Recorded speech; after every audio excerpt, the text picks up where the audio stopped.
Bonjour. Nous avons terminé la dernière fois le Perek Yud Bet. Nous devons commencer aujourd'hui le Perek Yud Gimel, Tanya Likutei Amarim. Je vais faire un petit rappel de la définition que nous a donnée l'Admour Hazaken du Benoni. Un Benoni, c'est quelqu'un pour qui il n'est pas concevable de faire une faute, que ce soit en pensée, en parole ou en action. Ça n'existe pas, ça n'arrive pas. Par contre, il a des ta'avot. Au fond de lui, le désir existe. Alors c'est vrai qu'il y a des moments où ces ta'avot l'ont quitté, comme au moment de la tfila par exemple, voire même après la tfila, si le moment de la tfila était suffisamment puissant, alors ça a pu laisser une trace, ça a pu marquer son effet. Et dans ce cas, l'effet de la tfila se poursuit tout au long de la journée.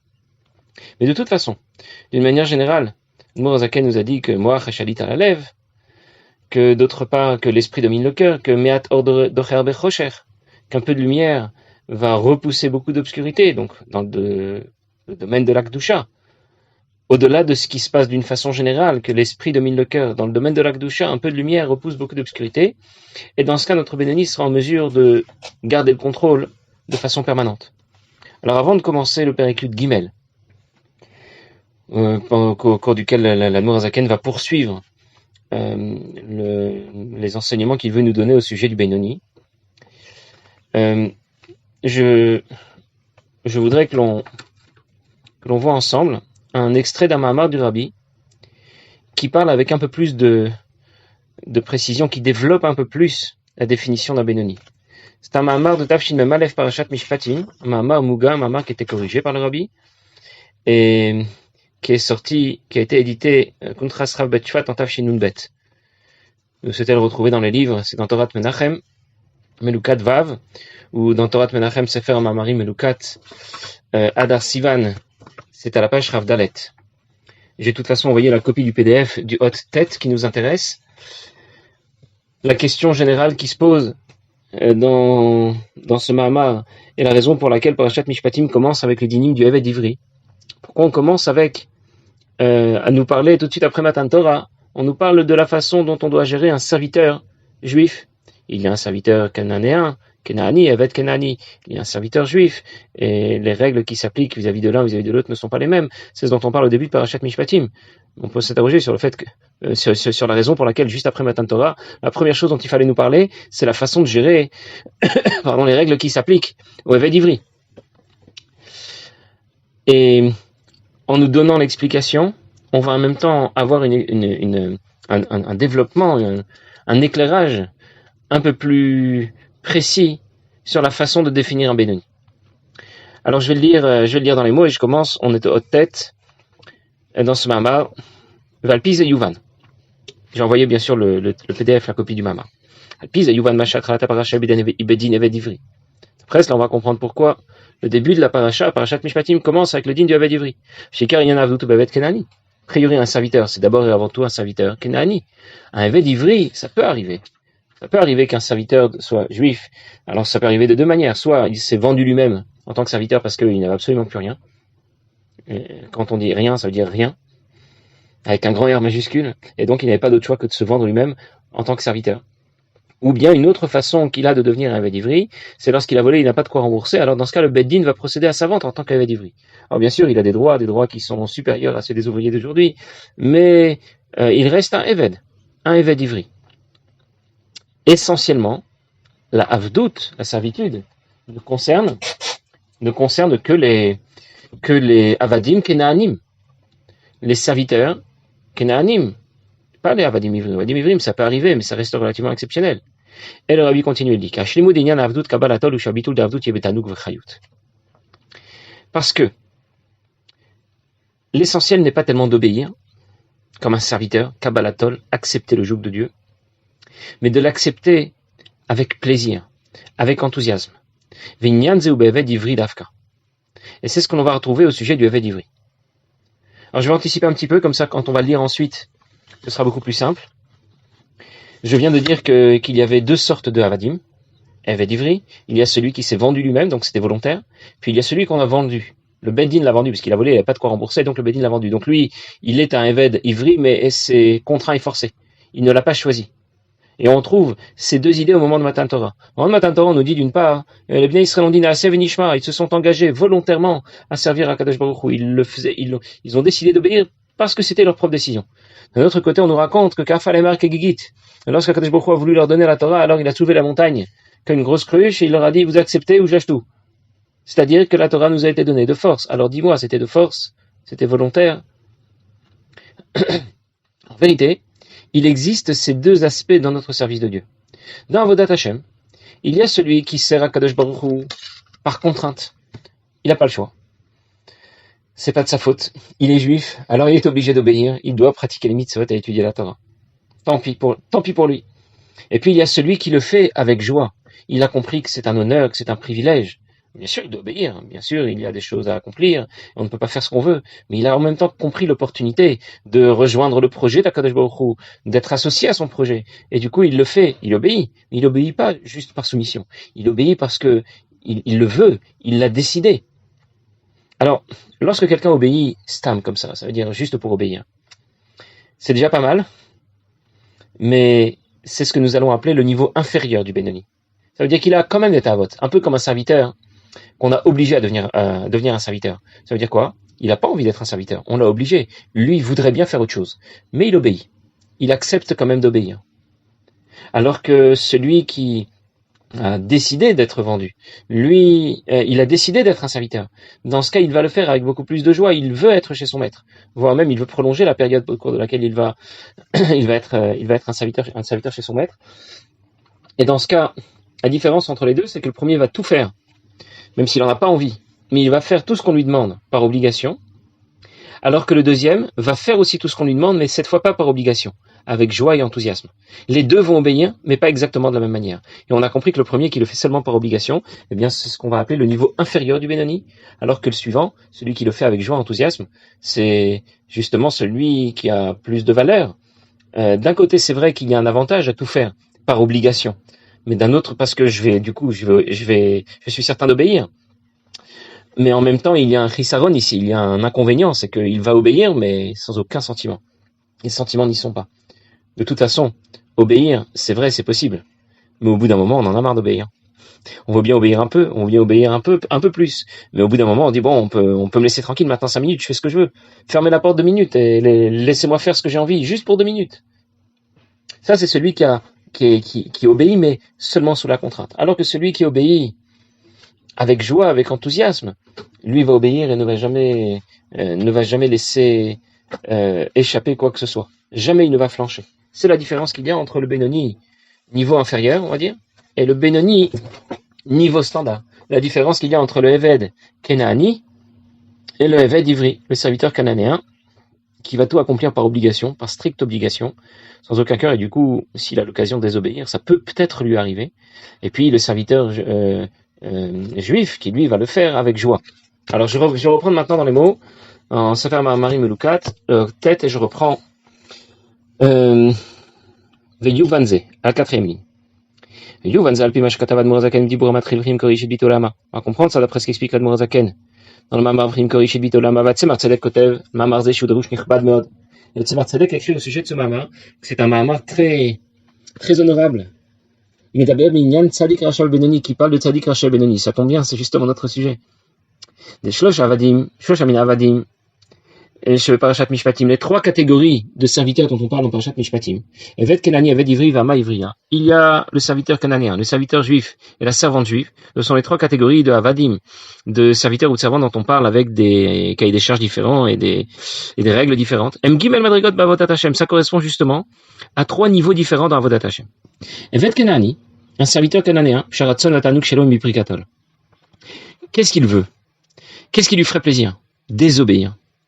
Il ne veut pas obéir. Il veut se débarrasser du joug de Dieu, de son maître. Comme disent nos maîtres, c'est un serviteur qui n'attend que la première occasion pour désobéir. Ce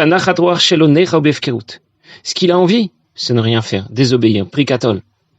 Alors quand il accepte d'obéir et de servir son maître, servir Hachem, c'est seulement par obligation, parce qu'il n'a pas le choix. Parce qu'il a peur de se faire frapper par le bâton. C'est quoi le bâton? Le bâton qui vient frapper le Nefesh Abamit, c'est le Nefesh Elokit. Lorsque le Nefesh Elokit brille plus fort, alors il est comparé à un bâton qui vient frapper le Nefesh Abamit et qu'il soumet. Et la Shagilou Nefesh Elokit ou Rag Benega, Benogia, pardon, la Siabepoel.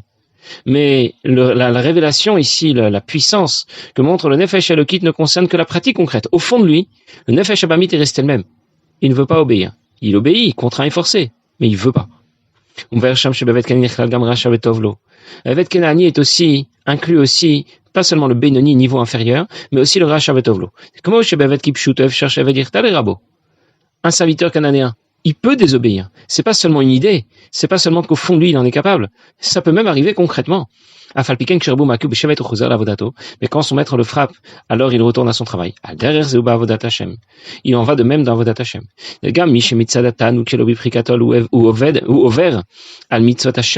Même si quelqu'un va désobéir à Kadosh Baruch Hu parce qu'il veut seulement se faire plaisir. Mais quand ensuite va briller son nefesh elokit akatashvet, ou mitraret al chatav, il va regretter ses fautes. Lo yatsa miklal eved. Alors, il n'est pas devenu autre chose qu'un Eved. Il reste un Eved. Mais du coup, un Eved qui peut être soit un Racha Betovlo, il est capable de désobéir, soit un Benoni d'Argat Artona. Un Benoni niveau inférieur, deuxième catégorie, on va dire, pas de première catégorie. Un Benoni de catégorie inférieure est aussi associé au Eved Kenani. Il ne fait jamais de faute, comme un Eved Kenani qui ne désobéit jamais. Mais son cœur est ailleurs. À l'intérieur, puisque ce qu'il recherche, c'est les ta'avot de ce monde. Il ne sert Hashem que par obligation. Mais lorsque le Nefesh Elokit se révèle, eh bien, il l'oblige à obéir tout au long de la journée. Alors, lo yatsa miklal Eved Kenani. Il n'est rien d'autre qu'un Eved Kenani. Parce qu'au fond de son cœur, les choses ne vont pas dans la bonne direction. Même si concrètement, il est en mesure d'obéir et de ne jamais désobéir. Voilà pour le Eved Kenani. Donc je récapitule. Le Eved Kenani, le serviteur cananéen, n'a pas envie d'obéir. Mais il obéit par contrainte. Et il peut lui arriver de désobéir. On lui a donc associé le Racha Betovlo dont on a parlé dans le pérek précédent, dans le pérek Udalef plutôt, et le Benoni d'Argat Artona, le Benoni catégorie inférieure. Le Eved Ivri, par contre, ou Sharatson va Tanouk chez l'Obikar Bavodat Hashem. Lui, déjà, est davantage engagé dans Avodat Hashem. Il ne le fait pas seulement par obligation, il le fait avec plaisir.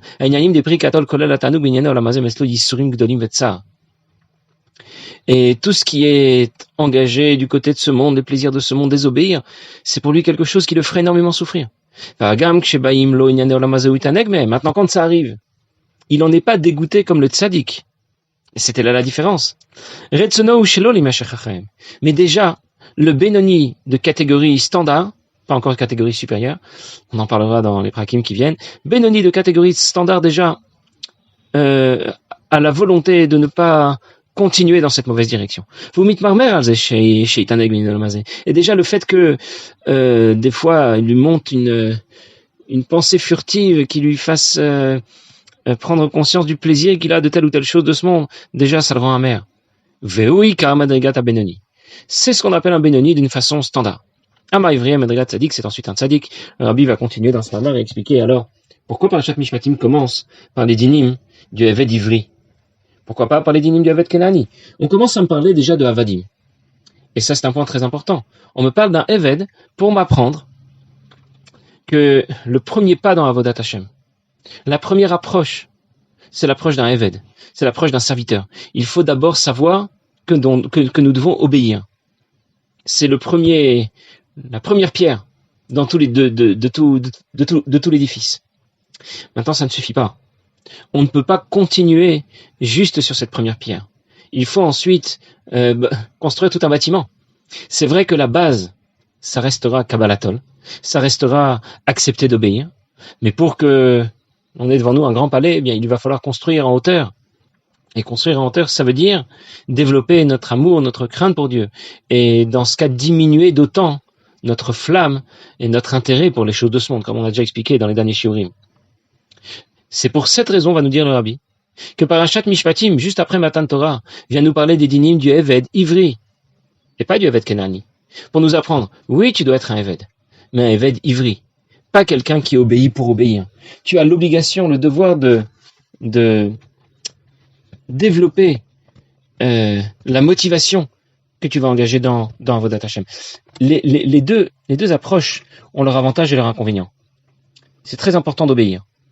Et c'est très important aussi d'être motivé, d'avoir de l'amour, de la crainte, d'être engagé dans Avodat Hashem, pas seulement par obligation. Pourquoi pas l'un et pas l'autre, on a envie de dire, mais on pourrait très bien se contenter de l'une ou de l'autre de ces deux solutions, parce que chacune a un inconvénient. On me demande d'obéir, j'accepte d'obéir, mais au bout d'un moment, je vais en avoir marre d'obéir. Ça commence à bien faire. Alors c'est là que va prendre le relais l'amour et la crainte de Dieu. Et c'est très bien. Dans ce cas, on a envie de se dire, mais alors pourquoi ne pas seulement engager notre motivation, notre amour, notre crainte pour Dieu? Là, j'ai un autre problème. J'ai un autre inconvénient. C'est que notre amour et notre crainte pour Dieu va rester bridé. J'aime Dieu, je le crains, mais à un certain degré, à un certain niveau. Si ça dépasse une certaine limite, je veux dire, je l'aime beaucoup, le Kadosh Baruch Hu, mais pas à ce point-là. Pas au point de renoncer à telle et telle chose qui me fait envie. Et c'est là où Kabbalatol va prendre le relais. C'est là où la soumission va prendre le relais. Pour cette raison que l'un ne va pas sans l'autre.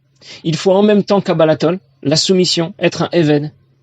Et en même temps, un Eved ivri, quelqu'un qui va développer sa motivation, son amour et sa crainte pour Dieu. Il y a une série où le Rabbi explique que ce problème se retrouve lorsque l'on parle des matzot. Il y a la matzah simple et la matzah ashira. La matzah simple, c'est une matzah qui n'a pas de goût, qui est sèche, quoi. Elle n'a pas vraiment de goût. On a l'impression de manger pas du carton. Bon, ça peut être plus ou moins bon, mais c'est pas vraiment un goût exceptionnel. Il n'y a ni sucre, ni sel, il n'y a rien du tout. Enfin, en tout cas, dans la matzah, je parle de la matzah, bien sûr. Je vais pas donner des noms de fabricants, mais de la matzah shmura, la matzah simple, faite à la main, sans rien d'autre que de la farine et de l'eau. Et c'est très bien. Effectivement, elle n'a pas de goût. Et c'est la matzah qu'on va utiliser pour le soir du seder. Il y a un autre type de matzah. C'est la matzah ashira. La matzah dans laquelle on a pu mettre, alors c'est pas celle qu'on utilise pour la mitzvah de matzah. Et chez Chabad, on ne la prend même pas pendant toute la fête de Pessah. Mais on peut imaginer une matzah dans laquelle on aurait introduit un jus de fruits, on aurait introduit, des éléments qui vont la rendre meilleure. Et qu'est-ce que ça donne comme résultat? La matzah que l'on a mélangée farine plus eau, c'est vrai que c'est la matzah de base, qui représente le kabbalatol, la soumission pure et dure, mais en même temps, tout au long du procédé de fabrication, il est possible que cela devienne du chametz. Et le chametz représente le mal, le nefesh abamit, ce qui gonfle. Alors que la matzah ashira, c'est la même farine, mais cette fois sans eau, uniquement avec un pur jus de fruits dans lequel il n'y a pas une seule goutte d'eau qui a été mélangée. Alors, d'une part, elle va être meilleure, c'est vrai, elle a plus de goût, mais d'autre part, elle ne risque pas de devenir chametz. Il n'y a pas de risque que cette matzah devienne chametz. Alors, c'est l'association des deux qui va fonctionner. En même temps, d'accepter de se soumettre à Kadosh Baruch Hu, et en même temps, de développer notre motivation, notre amour et notre crainte de Dieu. Je vais juste lire la suite du Mama, qui résume tout cela. Pour ça qu'on parle de l'acquisition d'un Eved Ivri,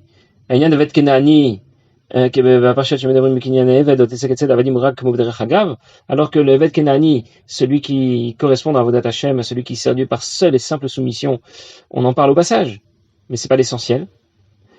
Pourquoi on parle de Eved? Parce que cette paracha, ce que nous disons en parashat Mishpatim aussi, il était donné sur la Sinaï comme la Sata Dimrot, Avodat Hashem. Ça nous parle d'Avodat Hashem. Il faut servir Dieu comme un serviteur avec soumission. Et puisqu'il faut servir Dieu avec tanoug, avec plaisir, avec enthousiasme. C'est pour ça qu'il nous parle aussi du Eved Ivri et du Hama Ivriya. Eved Ivri, c'est notre Benoni. Et la Hama Ivriya, c'est le tzaddik. Comme on va expliquer, le Rabbi dit dans la suite du Mahama, dans le Perek Yudalet, on expliquera, même si devenir un tzaddik, c'est pas vraiment dans tes moyens, tu dois au moins aspirer à devenir un tzaddik. Au moins te diriger dans cette direction. Bien, on va s'arrêter là pour aujourd'hui. Du coup, je n'ai pas eu le temps de commencer par un cul de guimel, mais c'est pas grave, on le commencera la prochaine fois, Bezrat Hashem. Une bonne journée à tous.